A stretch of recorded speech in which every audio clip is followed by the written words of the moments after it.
Sampai jam 5 ya? Sampai jam, kalau di undangannya jam 5:30 Ustaz. Oh, 5:30. Soalnya Iya. di Jember maghribnya jam 5:17. Oh nggih, kalau gitu di jam 5 aja Ustaz. Iya. Siap. Ya mungkin lebih 10 menitan gitu. Iya, siap.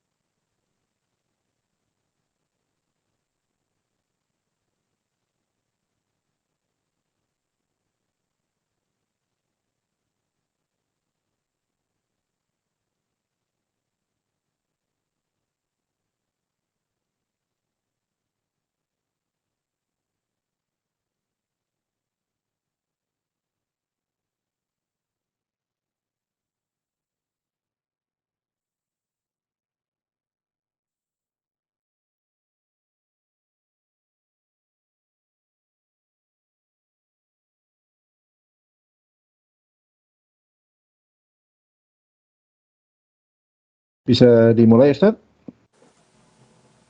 Bisa insya Allah. Tapi videonya Ustaz nggak ada Ustaz. Ini cuman ada flyernya saja ini Ustaz.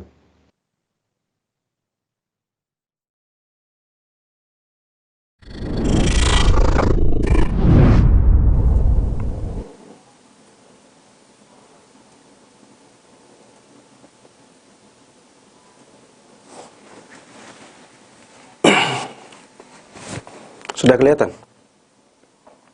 Masih belum Ustaz. Ini udah lihat Ustaz. Ya. Siap. Ya, kita mulai Ustaz ya. Ya. Bismillah. Baik, Assalamualaikum warahmatullahi wabarakatuh. Innal hamdalillah wa nasta'inuhu wa nastaghfiruh wa na'udzu billahi min syururi anfusina wa min sayyiati a'malina may yahdihillahu fala mudhillalah wa may yudlil fala hadiyalah. Asyhadu an la ilaha illallah wahdahu la syarikalah wa asyhadu anna Muhammadan abduhu wa rasuluh, amma ba'd. Bapak Ibu, ikhwan akhwat anggota Majelis Taklim, Nestle Mengaji dan para jamaah kajian dimanapun berada, alhamdulillah segala puji syukur kita panjatkan kehadirat Allah Subhanahu wa taala atas barokah dan rahmatnya kita semua dapat dikumpulkan dalam forum kajian hari ini. Tidak lupa kita sampaikan salawat dan salam bagi junjungan kita Nabi besar Muhammad Rasulullah SAW beserta keluarga beliau, para sahabat beliau, para tabi'in, tabi'ut tabi'in, dan semua pengikut beliau hingga akhir zaman. Pada hari ini kami dari Majelis Taklim Nestle Mengaji kembali mengadakan kajian tematik yang diadakan setiap bulannya setelah kita sempat vakum pada Ramadan dan Syawal kemarin. Alhamdulillah kajian kali ini kita akan ditemani oleh Al-Ustadz Dr. Mustafa Ad-Darini, LCMA, Hafizahullah Ta'ala, dengan tema kajian beriman kepada Allah. Sebelum kita mulai kajian, izinkan kami memaparkan adab-adab dalam mengikuti kajian. Pertama, hendaknya jamaah kajian meluruskan niat dalam mengikuti kajian adalah semata mengharap ridha Allah Subhanahu wa taala. Kedua, hendaknya jamaah kajian dapat menyiapkan buku catatan dan peralatan tulis untuk mencatat ikhtisar dari materi yang akan disampaikan oleh Ustadz. Nomor 3, insya Allah kajian akan berlangsung selama kurang lebih 60 menit yang terbagi menjadi 2 sesi, yaitu sesi penyampaian materi kurang lebih sekitar 40 menit dan sesi tanya jawab kurang lebih selama 20 menit. Selama sesi penyampaian materi, semua peserta kajian dapat memastikan bahwa video dan mic pada perangkat elektronik masing-masing dalam keadaan off atau mute. Nomor 5, pada saat sesi tanya jawab, peserta kajian dapat bertanya secara interaktif dengan menekan fitur raise hand terlebih dahulu. Setelah dipersilakan oleh moderator, penanya ikhwan dapat mengaktifkan video dan mic-nya, sedangkan penanya akhwat cukup mengaktifkan mic-nya saja. Pertanyaan juga dapat disampaikan melalui fitur chat yang nantinya akan dibacakan oleh moderator sesuai dengan kecukupan waktu. Demikian adab-adab untuk dipatuhi bersama agar kajian dapat berjalan dengan lancar. Untuk mempersingkat waktu, kita masuk pada sesi penyampaian materi kepada Al-Ustadz Musyafa Ad-Darini. Tafadhol Maskur. Bismillahirrahmanirrahim. Assalamualaikum warahmatullahi wabarakatuh. Waalaikumsalam warahmatullahi wabarakatuh. Alhamdulillahirabbil alamin. Wassalatu wassalamu ala asyrafil anbiya'i wa sayyidil mursalin. Nabiyyina Muhammadin wa ala alihi wa sahbihi wa man tabi'ahum bi ihsanin ila yaumiddin. Allahumma inna nas'aluka bi asma'ikal husna wa sifatikal ula an tu'allimana ma yanfa'una wa an tanfa'ana bima 'allamtana wa an tazidana 'ilman wa 'amala wa an taj'ala hadzal 'amal khalisan liwajhikal karim wa an tusahhila lana umurana wa talabana fil 'ilmi wa an tusliha lana qulubana wa syu'unana kullaha wa alla takilana ila anfusina tarfata 'ain innaka waliyyu dzalika wal qadiru 'alaih. Jamaah sekalian, ikhwati wa akhwati fillah, a'azzanallahu wa iyyakum. Alhamdulillah, pada kesempatan yang baik ini kita bisa bertemu dalam kajian ilmiah yang mudah-mudahan Allah Subhanahu wa taala memberkahi pertemuan kita ini. Mudah-mudahan dengan pertemuan ini kita mendapatkan ilmu yang bermanfaat, ilmu yang berkah, ilmu yang membawa perubahan besar dalam kehidupan kita, menjadikan kita semuanya orang-orang yang mulia dan bahagia di dunia ini hingga di akhirat nanti. Amin amin ya rabbal alamin. Selanjutnya, salawat dan salam semoga selalu terlimpahkan dan tercurahkan kepada junjungan kita yang sangat kita cintai, sangat kita junjung tinggi, sangat selalu kita teladani, Nabi Muhammad sallallahu alaihi wasallam. Mudah-mudahan salawat dan salam tersebut juga tersambungkan kepada seluruh keluarga beliau, seluruh sahabat beliau, dan seluruh kaum muslimin yang mengikuti beliau dan para sahabatnya dengan baik hingga hari akhir nanti. Ikhwati wa akhwati fillah, saudara-saudariku kaum muslimin dan kaum muslimat yang saya cintai karena Allah Subhanahu wa taala. Pada kesempatan kali ini kita akan membahas tentang beriman kepada Allah. Beriman kepada Allah, jamaah sekalian rahimani wa rahimakumullah, mencakup beriman kepada keberadaan Allah, beriman kepada rububiyah Allah, beriman kepada uluhiyah Allah, dan beriman kepada asma dan sifat Allah Subhanahu wa ta'ala. Beriman kepada Allah Subhanahu wa ta'ala adalah pondasi paling mendasar dalam agama Islam. Kalau seseorang tidak beriman kepada Allah, maka dia tidak beriman kepada semua yang ada di dalam syariat Islam. Makanya jamaah sekalian rahimani wa rahimakumullah, beriman kepada Allah Subhanahu wa ta'ala adalah titik keimanan yang paling berbahaya, titik keimanan yang paling besar pengaruhnya, baik dalam kehidupan seorang hamba maupun dalam agama seorang hamba. Semua rukun iman itu kembalinya kepada beriman kepada Allah. Saya contohkan. Rukun iman itu ada 6.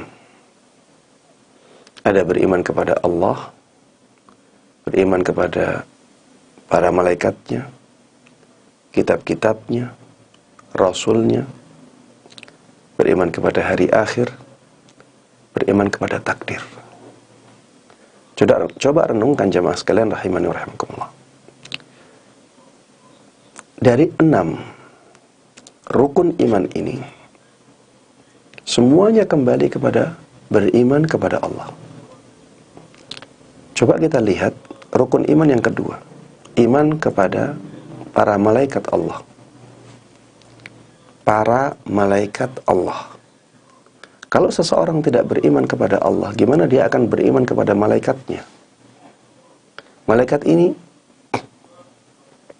siapa yang menciptakannya? Allah subhanahu wa ta'ala. Sehingga beriman kepada malaikat-malaikat Allah, ini percabangan dari beriman kepada Allah. Sumbernya sebenarnya beriman kepada Allah.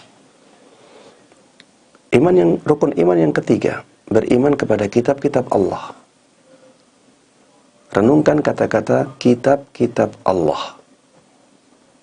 Ini juga cabang dari beriman kepada Allah subhanahu wa ta'ala. Muaranya kepada beriman kepada Allah subhanahu wa ta'ala. Bagaimana seseorang akan beriman kepada kitab-kitab Allah kalau dia tidak beriman kepada Allah? Rukun iman yang keempat, beriman kepada para rasulnya.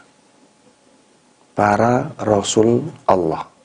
Para utusan Allah. Bagaimana seseorang akan beriman kepada para rasul Allah kalau dia tidak beriman kepada Allah? Kemudian beriman kepada hari akhir. Siapa yang bisa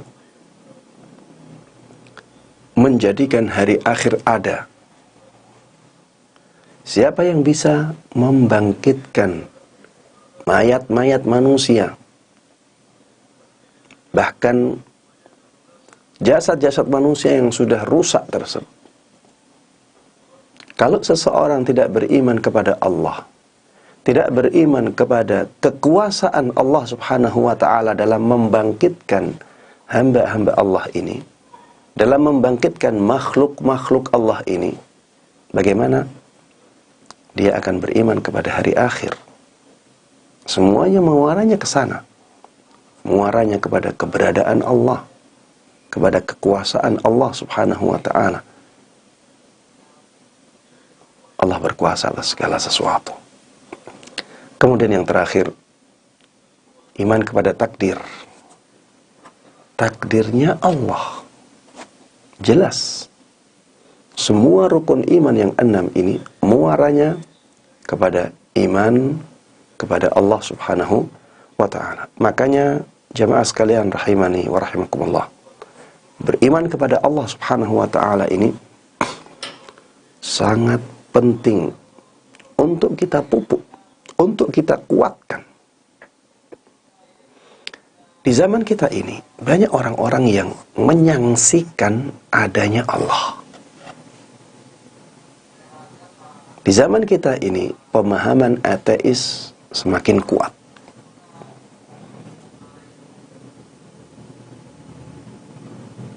Apalagi dengan majunya teknologi, dengan majunya peradaban manusia, dengan adanya penemuan-penemuan yang luar biasa, menjadikan manusia sombong. Iya, kalau tidak dibarengi dengan keimanan, kemajuan peradaban ini, kemajuan teknologi, penemuan-penemuan yang luar biasa itu menjadikan manusia sombong dan lupa akan penciptanya. Makanya jamaah sekalian rahimani wa rahimakumullah, penting untuk mempelajari lagi akidah, iman kepada Allah Subhanahu wa ta'ala. Ada orang-orang yang merasa lebih bijaksana, tapi sebenarnya orang yang kebingungan. Dia mengatakan, saya tidak menafikan dengan pasti adanya Allah. Saya juga tidak memastikan dengan pasti adanya Allah. Ya, ini orang-orang yang sebenarnya bingung. Dia bingung, makanya tidak bisa memastikan keberadaan Allah. Dia juga tidak bisa memastikan ketiadaan Allah Subhanahu wa ta'ala. Kita sebagai seorang mukmin harus meyakini dengan seyakin-yakinnya bahwa Allah Subhanahu wa ta'ala itu ada. Dan agar keimanan kita ini kuat, jemaah sekalian rahimani wa rahimakumullah, maka kita harus mendasari keimanan ini dengan dasar-dasar yang kuat. Kalau iman kita berdasarkan landasan yang kuat, dasar yang kuat, maka tidak ada seorang pun yang bisa menggoyahkannya. Mudah-mudahan Allah Subhanahu wa ta'ala membimbing terus kita semuanya untuk menjadi orang-orang yang kuat imannya, menjadi orang-orang yang benar-benar mendapatkan hidayahnya Allah. May yahdihillah fala mudhillalah wa may yudlil fala hadiyalah. Barang siapa yang Allah berikan hidayah, Allah berikan petunjuk, maka tidak ada seorang pun yang mampu menyesatkannya. Dan mari berlindung kepada Allah Subhanahu wa ta'ala. Mudah-mudahan kita tidak dijadikan orang-orang yang sesat, na'udzubillahi min dzalik. Karena barang siapa yang telah disesatkan Allah Subhanahu wa ta'ala, maka tidak ada seorang pun yang mampu memberinya hidayah. Jamaah sekalian rahimani wa rahimakumullah. Saya katakan tadi bahwa iman kepada Allah Subhanahu wa ta'ala mencakup iman kepada keberadaan Allah, iman kepada rububiyah Allah. Ini nantinya ada pembahasan insyaallah di pertemuan yang berikutnya. Apa itu rububiyah? Nanti akan kita jelaskan. Iman kepada uluhiyah Allah. Ini juga nanti akan ada kajian setelahnya. Ya, setelah menjelaskan tentang rububiyah Allah, kita ada kajian tentang uluhiyah. Apa yang dimaksud dengan uluhiyah Allah ini? Iman kepada asma dan sifat. Ya, asma ini bukan bahasa Indonesia ya. Asma ini bahasa Arab. Nama-nama. Sifat Allah maksudnya sifat-sifat Allah. Ya, beriman kepada nama-nama Allah, beriman kepada sifat-sifat Allah Subhanahu wa ta'ala. Ya, inilah 4 hal yang dicakup oleh beriman kepada Allah Subhanahu wa ta'ala. Ya, inilah 4 hal yang dicakup oleh iman kepada Allah Subhanahu wa ta'ala. Kalau kita bisa lurus dalam 4 hal ini, maka keimanan kita kepada Allah Subhanahu wa ta'ala insyaallah sudah sangat bagus. Jamaah sekalian rahimani wa rahimakumullah. Majelis kita kali ini akan menjelaskan tentang dalil-dalil keberadaan Allah Subhanahu wa ta'ala, agar kita tidak mudah digoyahkan oleh orang-orang yang membawa pemahaman ateis yang menafikan Allah Subhanahu wa ta'ala, dan orang-orang yang masih meragukan keberadaan Allah Subhanahu wa ta'ala.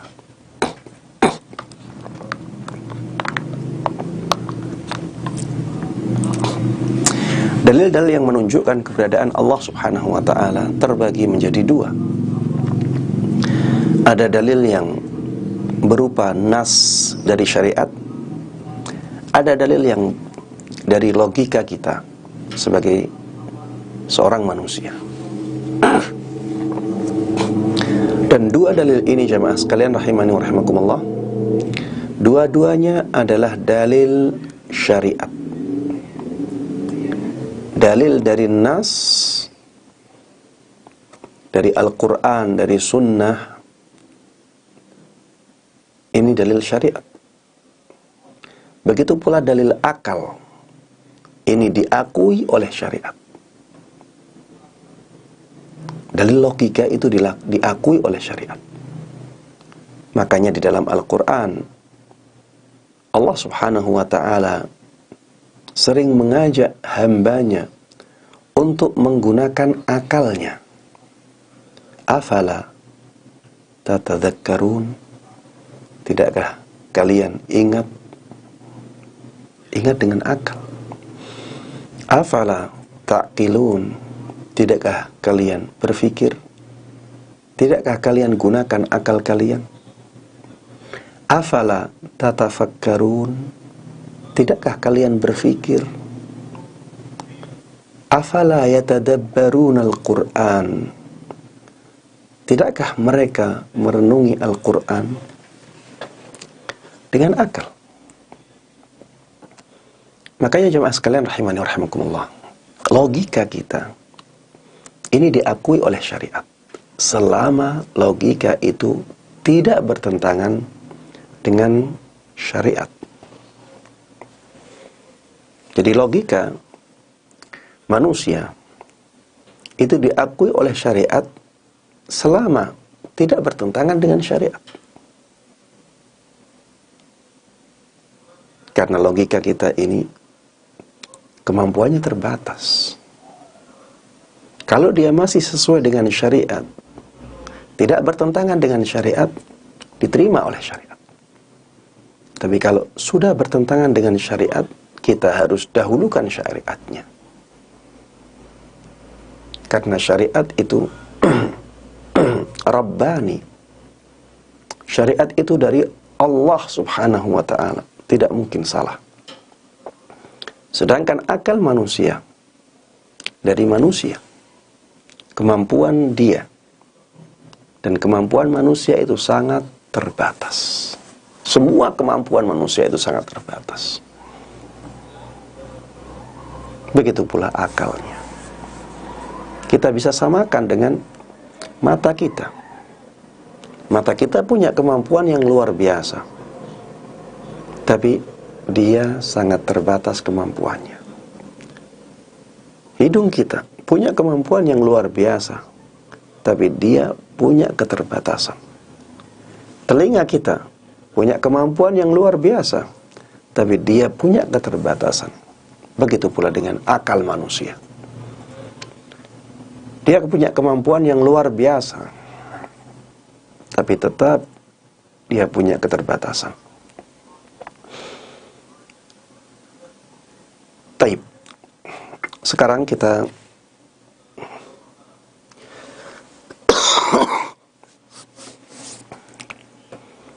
akan membahas tentang dalil dari syariat dulu, tentang keberadaan Allah Subhanahu wa ta'ala. Dalil yang pertama, kabar yang datangnya dari Allah Subhanahu wa ta'ala yang menjelaskan tentang keberadaan Allah. Di antaranya firman Allah Subhanahu wa ta'ala, Inna rabbakumullah alladhi khalaqas samawati wal arda fi 6 ayyam thumma istawa 'alal 'arsy. Sesungguhnya Rabb kalian adalah Allah Subhanahu wa ta'ala Sesungguhnya Rabb kalian adalah Allah subhanahu wa ta'ala, yang menciptakan langit dan bumi dalam 6 hari.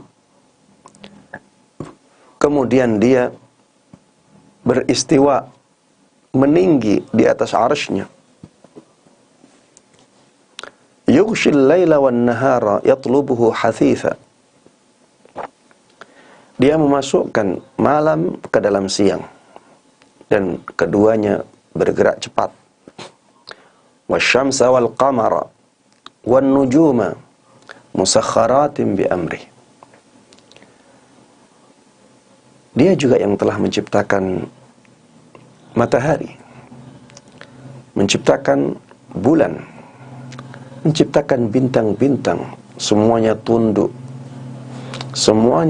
kepada perintahnya. Ala lahul khalqu wal amr. Ingat-ingatlah, hanya untuk dia penciptaan dan perintah.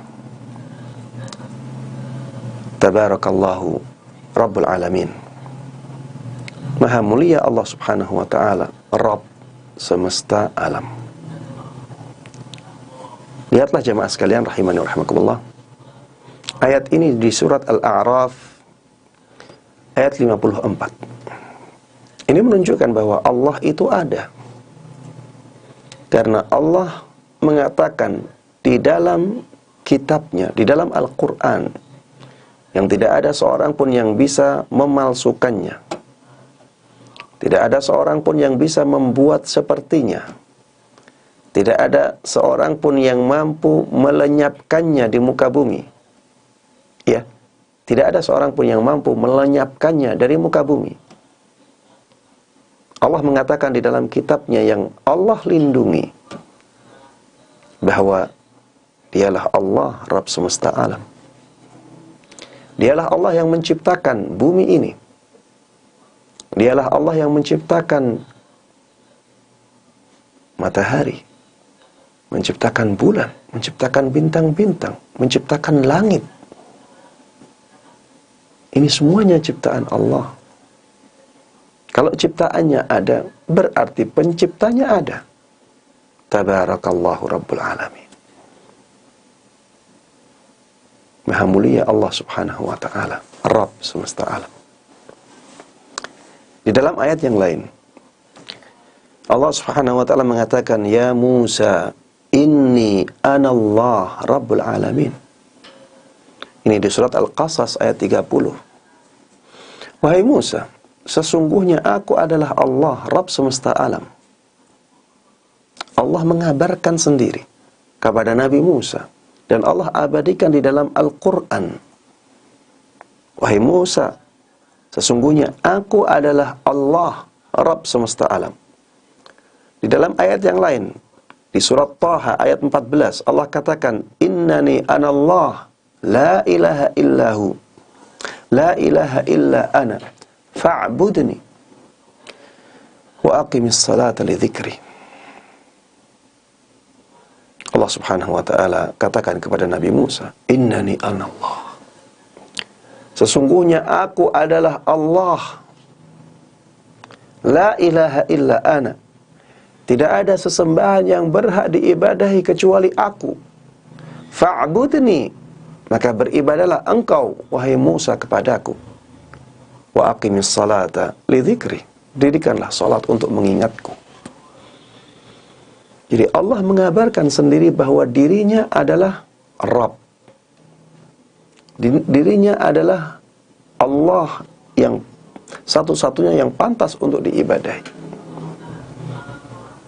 Kalau Allah mengabarkan bahwa dirinya adalah Rabb, dirinya adalah Allah yang pantas diibadahi, maka berarti dia ada. Jemaah sekalian rahimani wa rahimakumullah. Di antara dalil ya yang menunjukkan bahwa Allah itu benar-benar ada adalah adanya kabar dari kurang lebih 124.000 nabi dan rasul. 124.000 nabi dan rasul Mereka mengabarkan semuanya bahwa Allah itu ada, bahwa yang menciptakan alam semesta ini Allah, bahwa hanya Allah lah yang pantas diibadahi, semuanya. Padahal jemaah sekalian rahimani wa rahmatullah, para nabi dan para rasul adalah orang-orang yang paling mulia. Tidak mungkin mereka khianat. Mereka orang-orang yang sangat terpercaya. Orang-orang yang paling terpercaya di muka bumi adalah para nabi dan para rasul. Jumlah mereka kira-kira 124.000 orang. Dan semuanya mengabarkan bahwa Allah itu ada. Bahwa Allah itu Rabb semesta alam. Bahwa Allah itu zat satu-satunya zat yang berhak diibadahi. Bahwa Allah subhanahu wa ta'ala itu punya sifat-sifat, punya nama-nama yang paling baik dan paling mulia. Ini menunjukkan ya bahwa Allah itu benar-benar ada dan nyata. Dalil yang ketiga yang menunjukkan keberadaan Allah adalah keyakinan miliaran manusia. Keyakinan miliaran manusia tentang keberadaan Allah. Coba jemaah sekalian rahimani wa rahmakumullah, kalau ada orang ngabari kita 1.000 orang bahwa di Mekah ada kebakaran, 1.000 orang ngabari kepada kita semua, di Mekah ada kebakaran. Tidak usah kita lihat TV, tidak usah kita baca di media sosial atau di koran-koran atau di website. Tidak usah kita baca. Kita sudah percaya bahwa ada kebakaran di Mekah karena ada 1.000 orang yang ngabari kita. Dan kita tidak perlu tahu, melihat dengan mata kepala kita sendiri, tidak perlu. Sudah ada 1.000 orang ngabari kita terjadi kebakaran di kota Makkah. Maka jemaah sekalian rahimani wa rahimakumullah, kabar miliaran manusia tentang keberadaan Allah ini jauh lebih kuat. Jauh lebih kuat. Maka tidak ada yang bisa menjawab kenapa masih ada orang yang ragu tentang keberadaan Allah kecuali faktor hidayah saja. Ya, karena mereka memang disimpangkan oleh Allah subhanahu wa ta'ala. Karena Allah tidak mau memberikan hidayah kepada mereka. Bukti-bukti tentang keberadaan Allah sudah sangat nyata sekali. Tapi mereka selalu mengatakan, mana kita tidak melihat Allah. Subhanallah. Apakah untuk membuktikan bahwa sesuatu itu ada, harus bisa kita lihat? Tidak harus. Tidak harus kita bisa melihatnya dahulu baru kita yakin bahwa itu ada. Tidak harus seperti itu. Cukup kita mengetahui bukti-buktinya. Cukup kita mendengarkan kabar yang sangat kuat. Cukup kita mengetahui adanya akibat dari keberadaan Allah itu. Dan Allah subhanahu wa ta'ala sudah memberikan tanda-tanda kekuasaan kepada kita, baik berupa nas maupun berupa bukti yang ada di alam semesta ini. Bukti nas Al-Quran.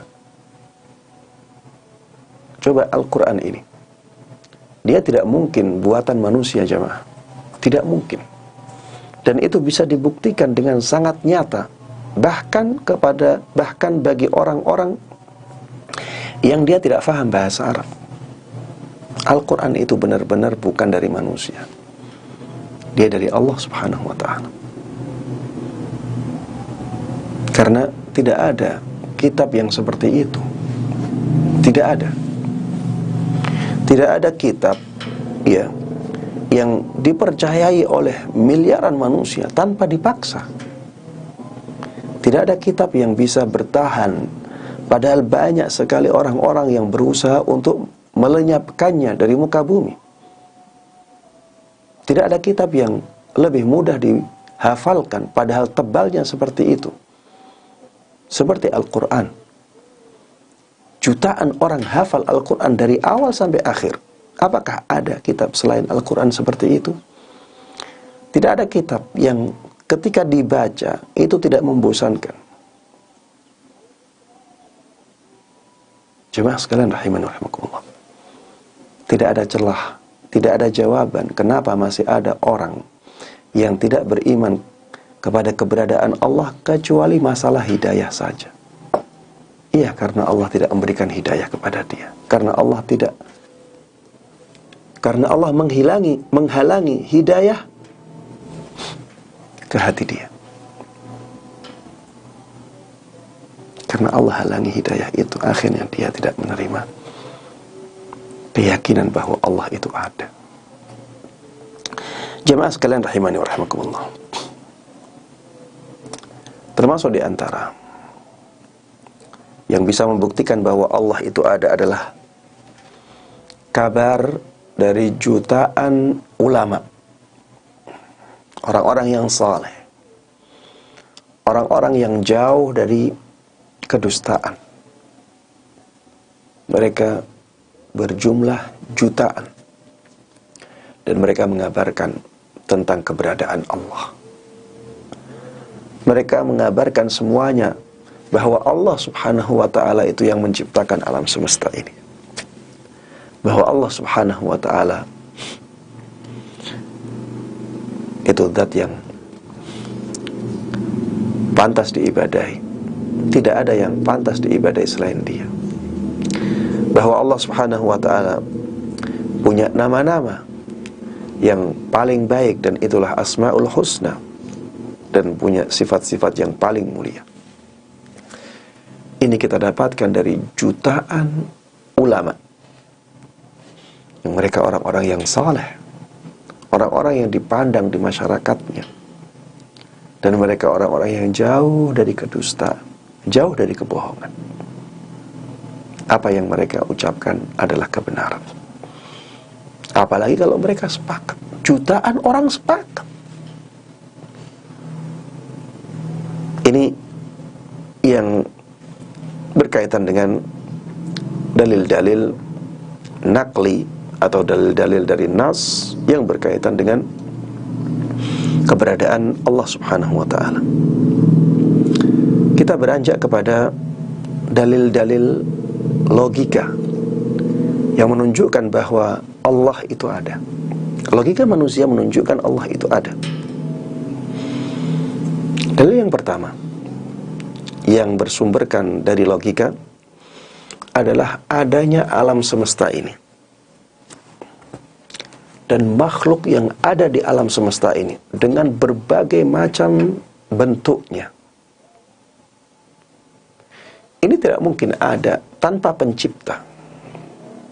Tidak mungkin. Jemaah sekalian rahimani wa rahimakumullah, apakah kita percaya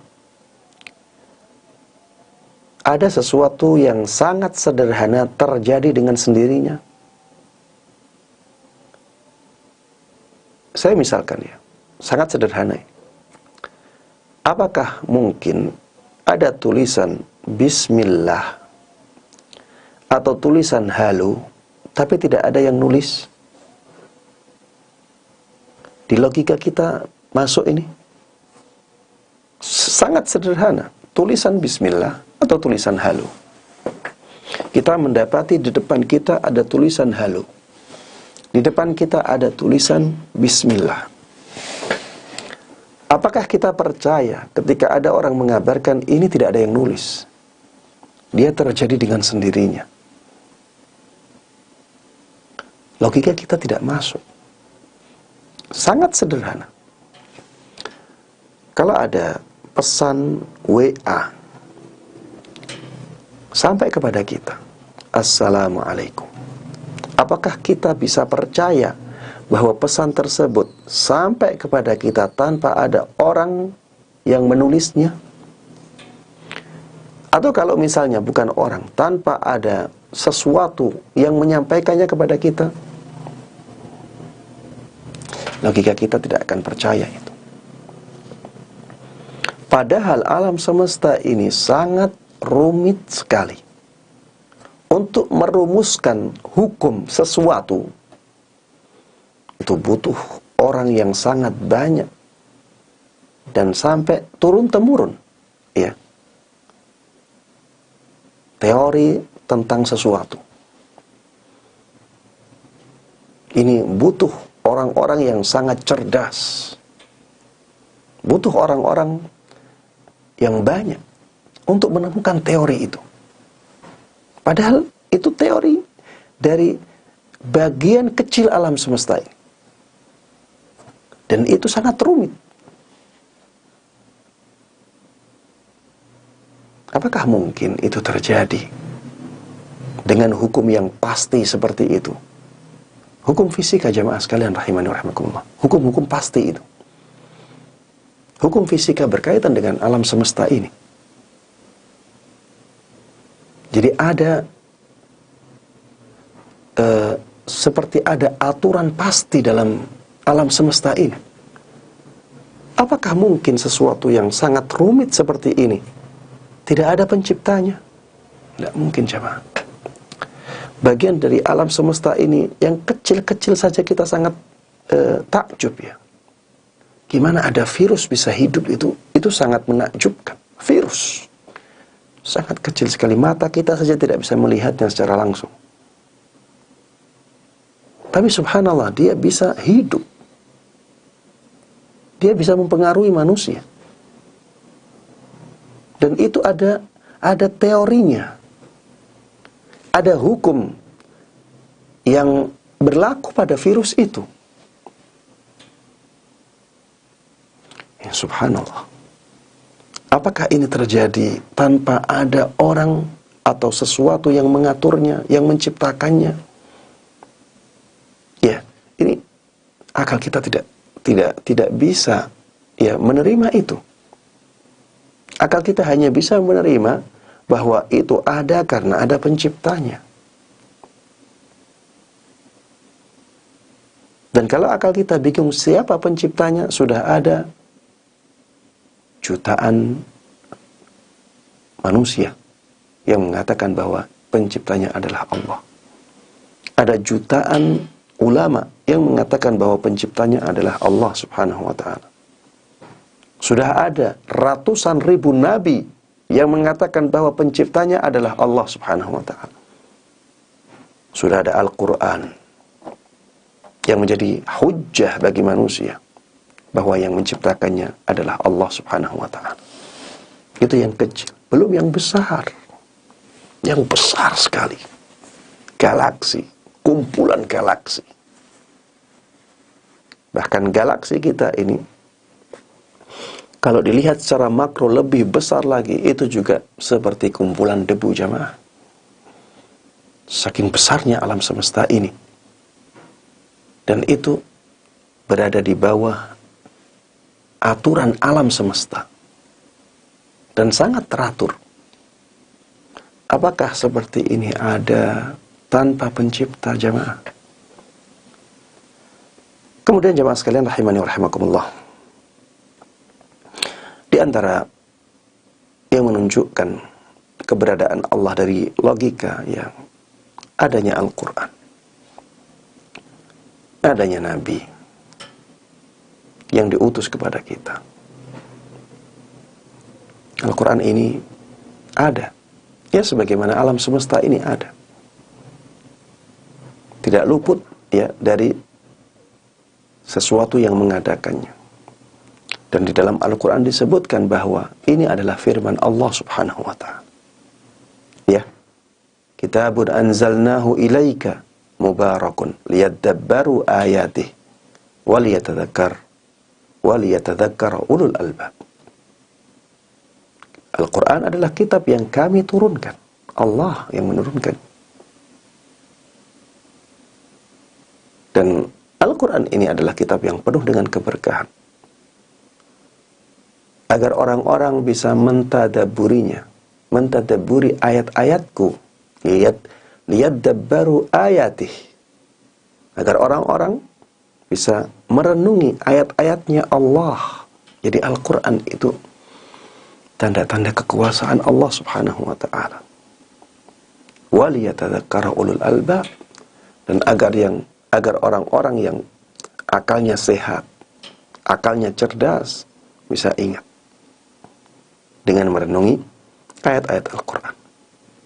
Iya, adanya Al-Quran menunjukkan bahwa di sana ada zat yang mengatakannya, ada zat yang menurunkannya. Kemudian jemaah sekalian rahimani wa rahimakumullah, termasuk di antara dalil akli atau dalil yang bersumber dari logika yang menunjukkan bahwa Allah subhanahu wa ta'ala itu ada, ya,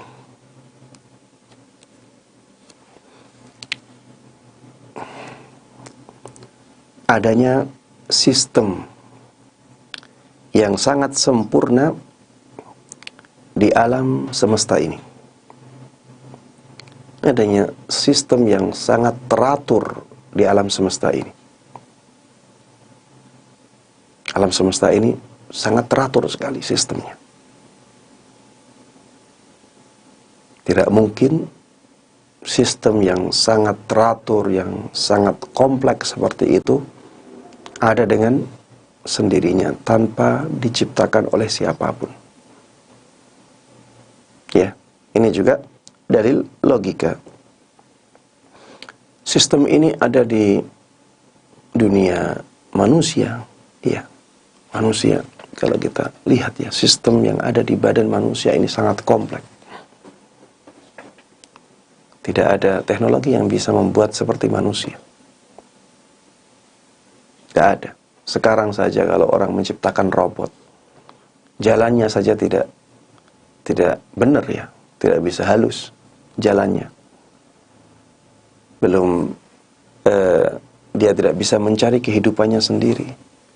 Dia tidak bisa berimajinasi, tidak bisa bermimpi, masih banyak kekurangan yang ada pada robot-robot itu. Yang sangat dibanggakan, inilah penemuan manusia, inilah penemuan manusia. Tidak ada apa-apanya apabila dibandingkan dengan sistem yang ada di manusia itu. Dan itu sudah ada ribuan tahun yang lalu. Subhanallah. Belum nanti sistem yang ada di dunia hewan, sistem yang ada di dunia tumbuh-tumbuhan, sistem yang ada di dunia perlautan, sistem yang ada di dunia pegunungan, yang ada di langit, ya, di ruang angkasa, sistem yang ada yang berlaku pada bintang-bintang. Subhanallah, ya, subhanallah. Ini semuanya tidak mungkin ada dengan sendirinya. Tidak mungkin. Logika kita tidak menerima itu. Pasti ada penciptanya. Dan tidak lain penciptanya adalah Allah subhanahu wa ta'ala, berdasarkan keterangan-keterangan yang saya sampaikan tadi. Keterangan dari ratusan ribu nabi mengatakan bahwa yang menciptakannya adalah Allah.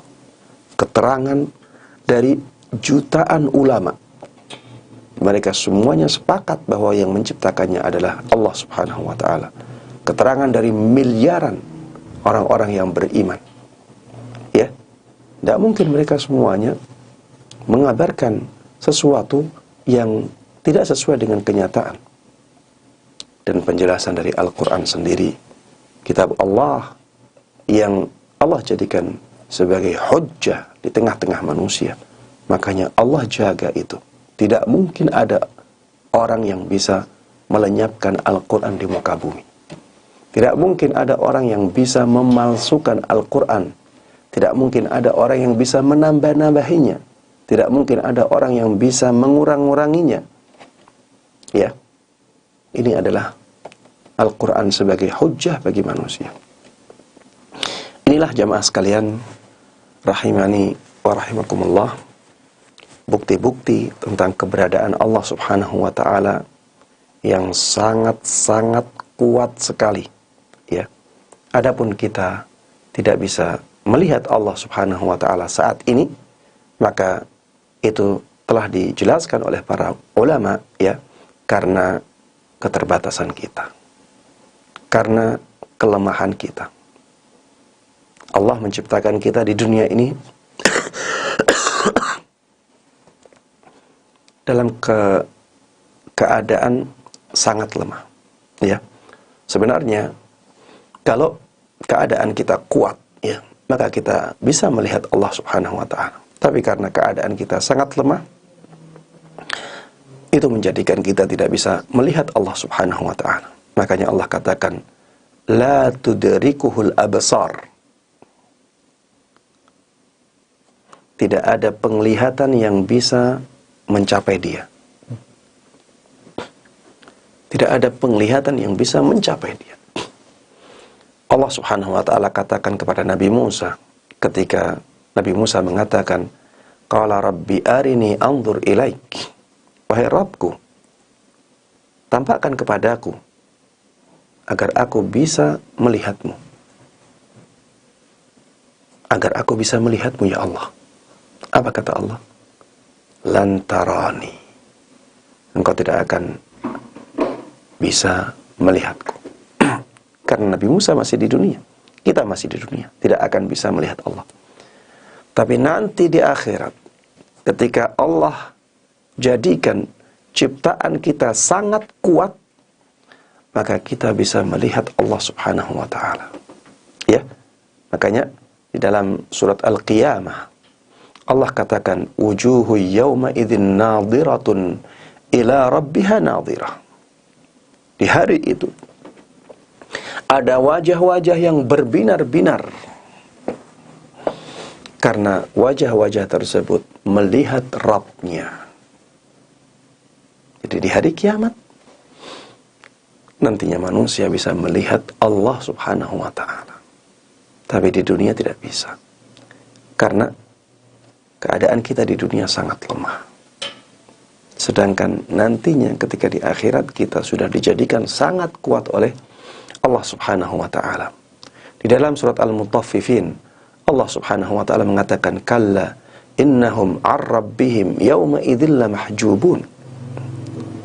Sesungguhnya mereka orang-orang kafir pada hari ini dihalangi dari melihat Rabb-nya.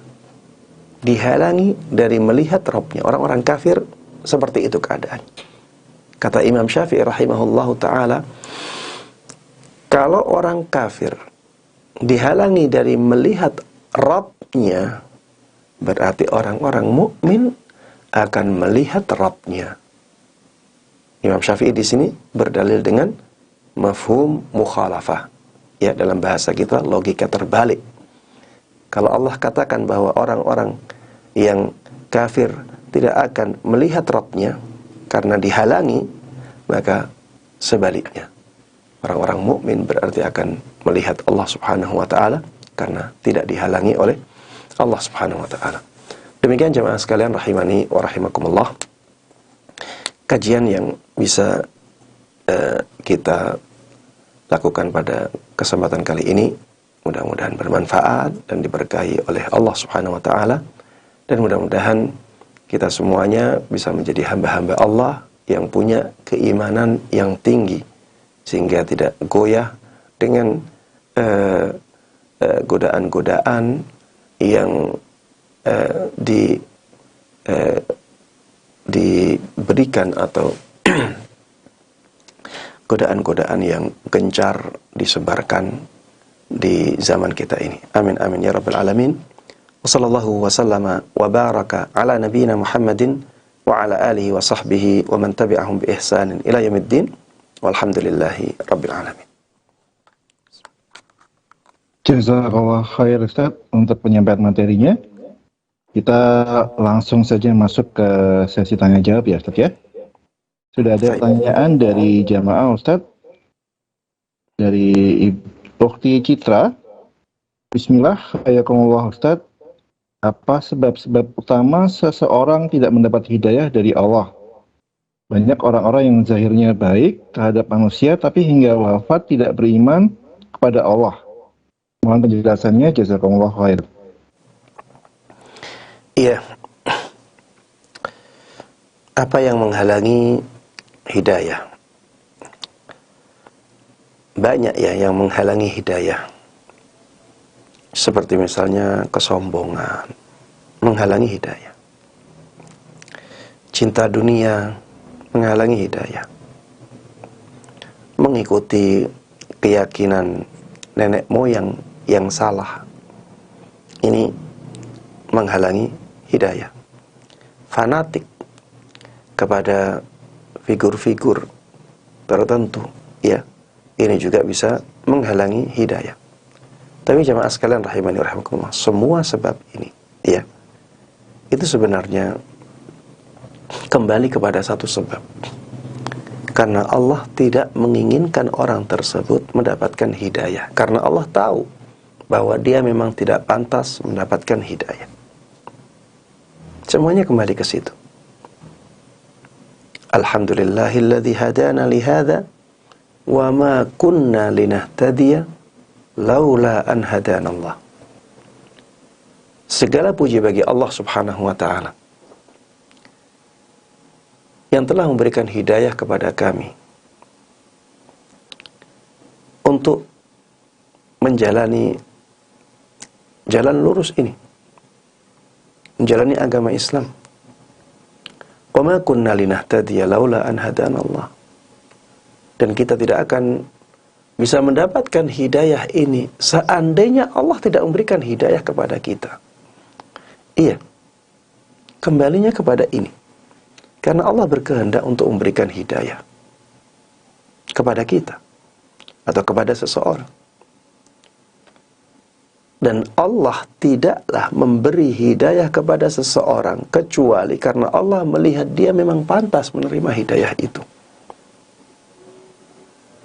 Makanya di dalam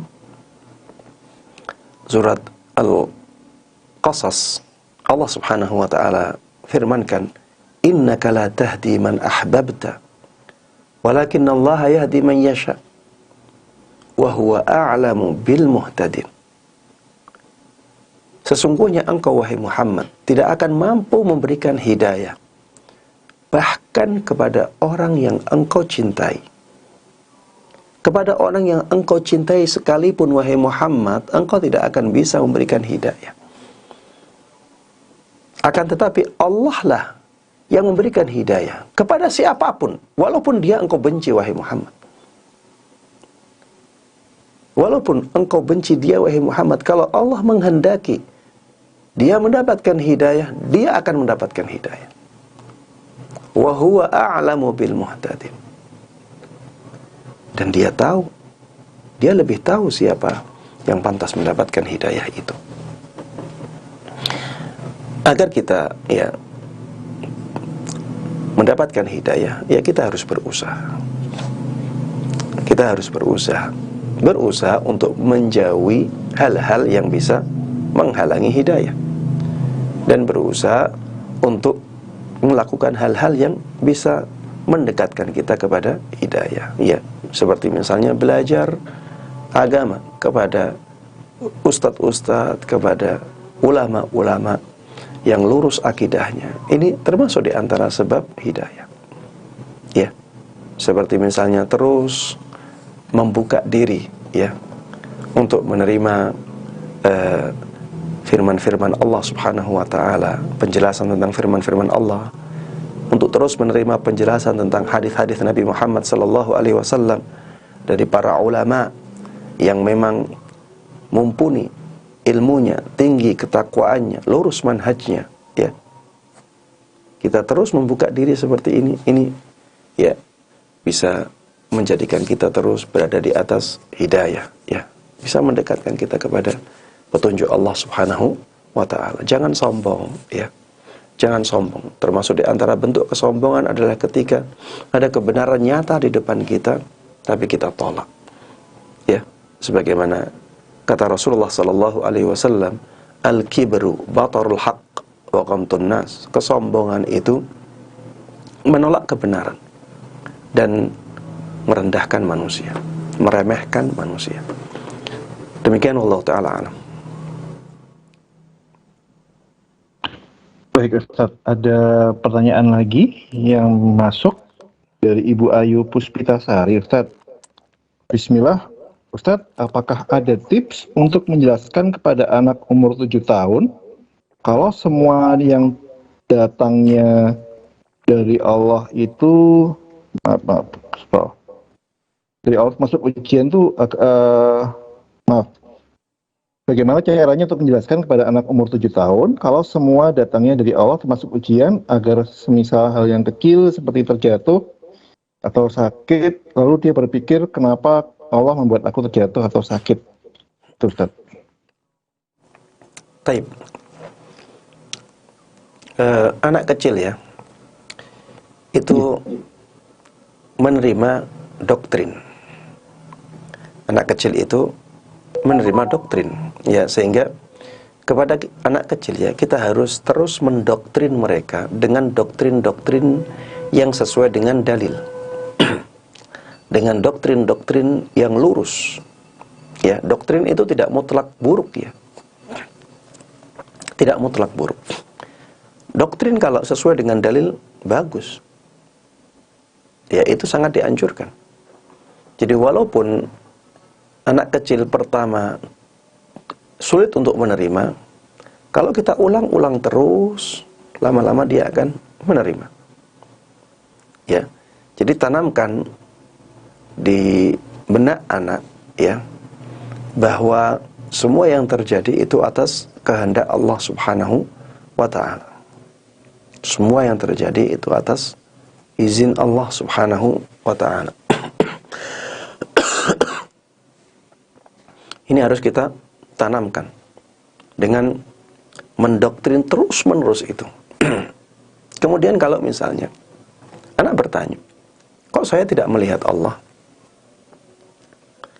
Kok enggak kelihatan kalau Allah yang misalnya menjadikan ini terjadi? Ya kita katakan kita itu manusia. Ya, kita tidak bisa melihat Allah Subhanahu wa ta'ala. Dan Allah mengatur alam semesta ini bisa melalui perantara, ya, bisa melalui perantara.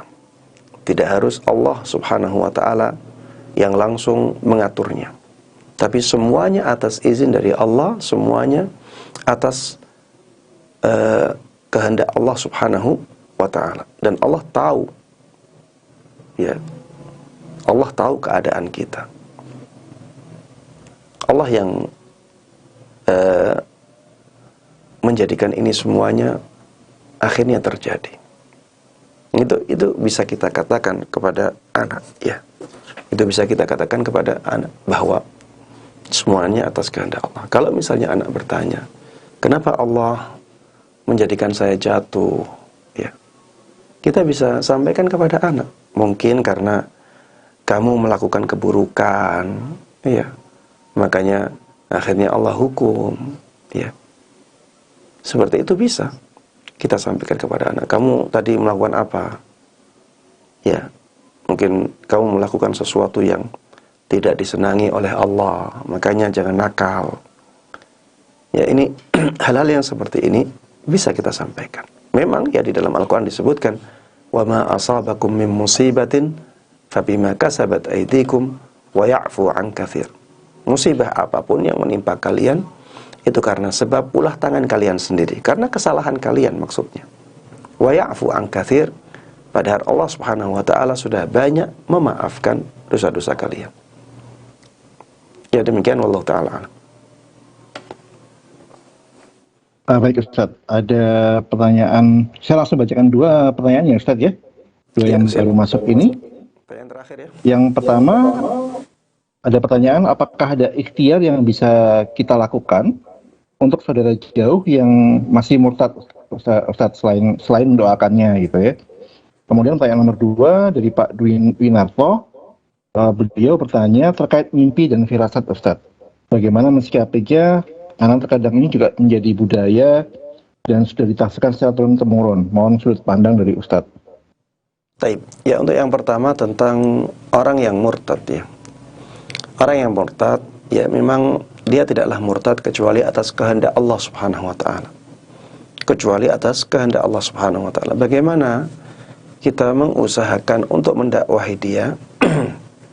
Kita bisa mulai ya dari mengapa dia murtad. Kalau misalnya dia masuk ke agama lain, ya kita bisa menyampaikan kepada dia apa keunggulan agama itu daripada agama Islam. Apa keunggulannya coba? Kalau dia berpindah ke agama lain, apa keunggulannya? Kalau dia menyebutkan keunggulan, ya kita bisa menyampaikan kepada dia tentang kekurangan dari agama itu. Yang jelas banyak bukti-bukti bahwa agama itu bukan agama yang benar, dan itu pasti banyak sekali. Ya, kemudian kita sampaikan kepada dia bahwa Islam itu agama yang sempurna, satu-satunya agama yang benar, ya, dan Islam bisa membuktikan itu. Misalnya kalau ya dia membicarakan atau dia berpindah ke agama lain, tanya saja tentang konsep Tuhannya. Konsep Tuhannya bagaimana? Kita akan menemui banyak sekali kejanggalan dalam konsep Tuhannya. Berbeda dengan Islam, konsep ketuhanan di dalam Islam itu sangat-sangat jelas sekali. Begitu pula tentang konsep ibadahnya.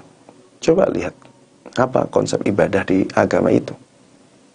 Ya, coba tanya, dasar-dasarnya apa? Pasti ya akan sangat terlihat kekurangannya. Beda dengan Islam, konsep ibadahnya sangat lengkap, sangat detail. Kemudian ya kita bisa juga menyampaikan kepada dia tentang Al-Quran yang menjadi hujjatullah atas manusia. Al-Quran yang menjadi hujjatullah, hujjahnya Allah atas manusia. Coba sampaikan kepada dia, apa yang menjadikanmu ragu dengan Al-Quran ini? Apa yang menjadikanmu ragu dengan Al-Quran ini? Sampaikan kepada dia. Al-Quran sudah membuktikan bahwa dia dari Allah. Kenapa masih ragu? Apakah ada yang seperti Al-Quran? Sampaikan kepada dia.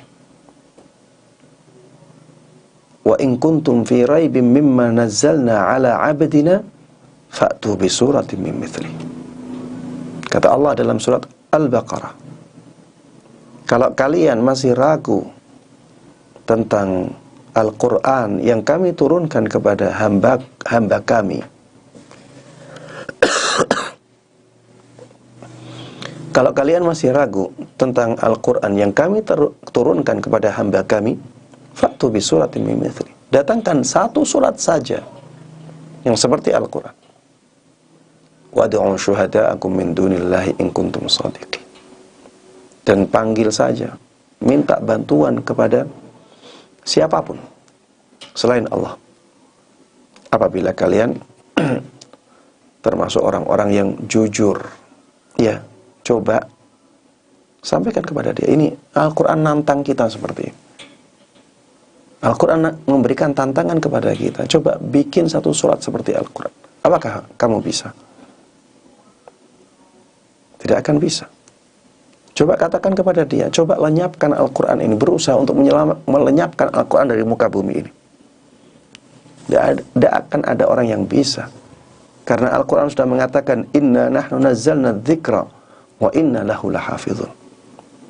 Sungguh kamilah yang telah menurunkan. Mas, kita ada suaranya, Mas.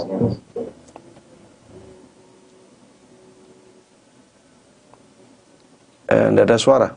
Sudah. Ada suara? Alhamdulillah. Ada Ustaz. Sudah lama putusnya? Enggak, barusan. Barusan. Tadi kepotong sempat. Sampai mana pembahasannya tadi?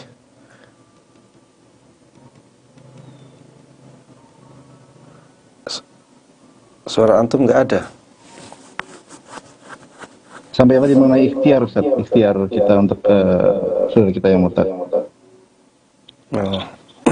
Iya. Ya intinya ya kita sampaikan kepada dia tentang apa yang menjadikan dia keluar dari agama Islam, kalau ke agama lain, apa sih kelebihan dia, kelebihan agama itu terhadap Islam, ya.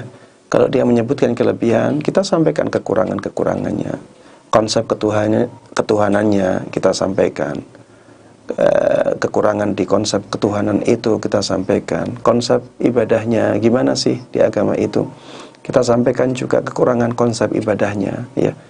Di dalam Islam jauh lebih baik daripada itu.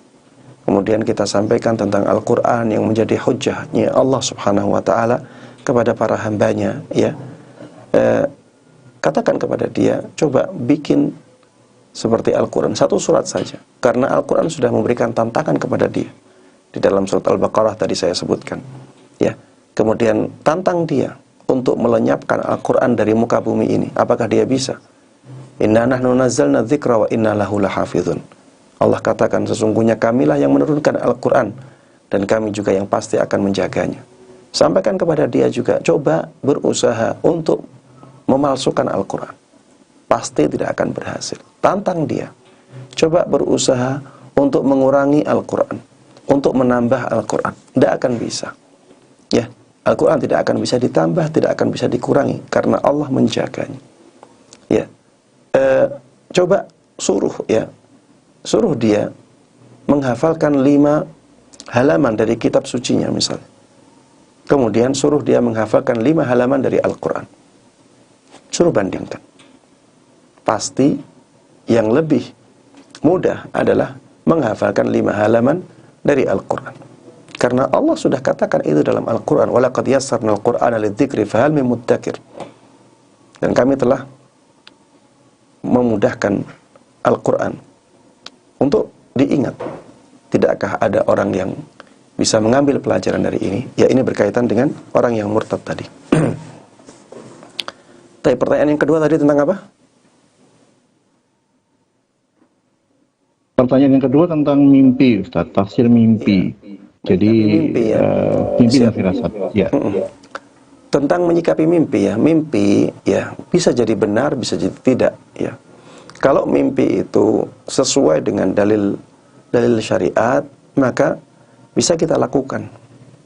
Kalau tidak sesuai dengan dalil syariat, maka bisa kita abaikan. Ya, mimpi-mimpi ini jadikan sebagai penggembira saja, atau pemberi rasa takut, tapi bukan sebagai patokan utama. Penggembira, ya, kalau misalnya dia baik, ya, maka bersenanglah dengan mimpi itu. Kalau dia misalnya buruk, ya, maka tidak perlu terlalu percaya dengan mimpi, ya. Jalani kehidupan dengan baik, ya, dan jalankan usaha lahir batin agar kehidupan kita baik. Kemudian kita bertawakal kepada Allah Subhanahu wa Ta'ala. Ya, jangan terlalu mengagungkan mimpi. Mimpi itu jadikan sebagai sampingan saja, ya, bukan sesuatu yang menjadi rujukan utama kita. Ya, demikian, wallahu ta'ala alam. Ya, mohon maaf di Jember sudah mepet maghrib. Ya, barakallahu fikum. Barakallahu fiik, jazakallahu khair Ustaz atas penjelasan dari semua jawaban dari pertanyaan yang ada. Baik, dengan berakhirnya sesi tanya jawab kali ini, maka berakhir pula kajian kita hari ini. Jazakallahu khair kami ucapkan untuk semua pihak yang sudah mendukung terselenggaranya dan kelancaran kajian hari ini, khususnya kepada Al-Ustaz Musyafa Ad-Darini beserta tim, juga para panitia majelis taklim, majelis mengaji, dan para jamaah semua. Jika selama kajian ada kekurangan, kami mohon maaf yang sebesar-besarnya. Kita tutup dengan doa kafaratul majlis. Subhanakallahumma wa bihamdika asyhadu an la ilaha illa anta astaghfiruka wa atubu ilaik. Wa akhiru da'wana alhamdulillahirabbil alamin. Wassalamualaikum warahmatullahi wabarakatuh. Assalamualaikum. Waalaikumsalam.